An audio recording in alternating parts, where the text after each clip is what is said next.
For our project, we decided to analyze the marketing campaigns of Sprite in relation to target marketing and vulnerable consumers.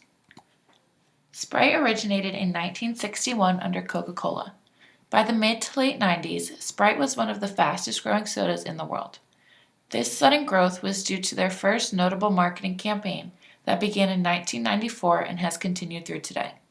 This campaign is called Obey Your Thirst and utilizes the success of NBA icons including LeBron James, Kobe Bryant, Grant Hill, and Tim Duncan.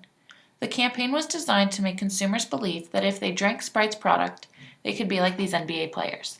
Another one of Sprite's campaigns that also originated in the 90s is called Obey Your Verse and utilizes inner city pop culture icons including Missy Elliott, Tupac, and J. Cole. One of the first commercials for Obey Your Thirst campaign included NBA star Grant Hill. This was taking a culturally specific sports idol that inner-city teens looked up to, and it used him in order to make Sprite more desirable. The commercial was designed to be humorous but also made teenagers think, if I drink Sprite, I can be like Grant Hill. This is a very similar tactic used by Gatorade in 1992 who used Michael Jordan. This popular Be Like Mike commercial implied if I drink Gatorade, I can be like Mike. Sprite and Hill then had numerous commercials with satire and humor as the sales continued to astronomically increase. A few Grant Hill commercials even mocked Shaquille O'Neal's Pepsi commercials and additionally joked about the NBA lockout in the 90s. The marketing executive who created this campaign stated they use satire and humor because their target market is the kind who doesn't take advertising seriously. Following the Grant Hill commercial came Sprite's sponsorship with the NBA, which lasted 19 years. These two companies both target young adults living in inner-city areas. Man, that's Grant Hill. Grant Hill drinks Sprite? Grant Hill drinks Sprite.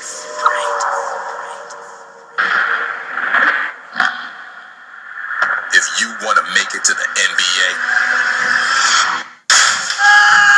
practice. If you want a refreshing drink, obey your thirst. Sprite.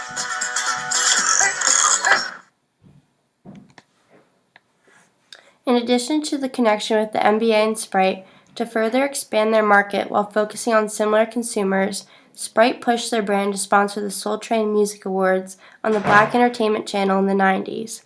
Following the move into hip-hop music, Sprite signed hip-hop and R&B endorsements such as Kris Kross, A Tribe Called Quest, and Nas under the Obey Your Thirst campaign. The relationship with Sprite and hip-hop has continued well into the 2000s. Just last year, Sprite featured commercials with Drake. Additionally, they started to create Sprite cans with Biggie and Rakim lyrics. The popular campaign Obey Your Verse just recently came out with a new version featuring Missy Elliott, Tupac, and J. Cole. I'm super fly. Hello to the top. Dry your eyes, never let up. Forget, but don't forget. Cafeteria, cause they believe better than they press. Yo, come on, pick a can, man.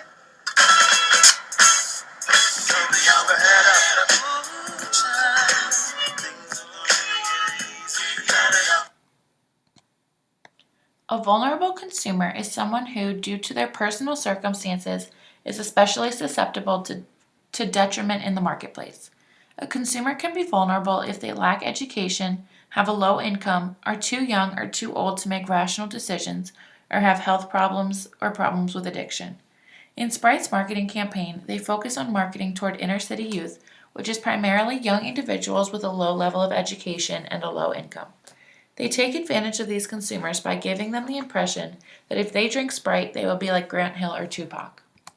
Target marketing is choosing a segment or group of people to advertise your product directly to.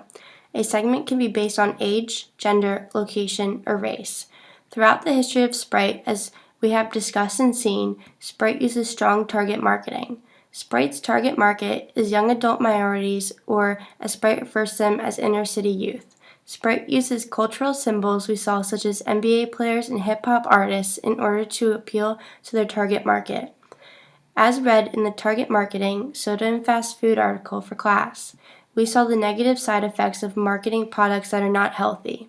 The article discusses whether this kind of target marketing is ethical.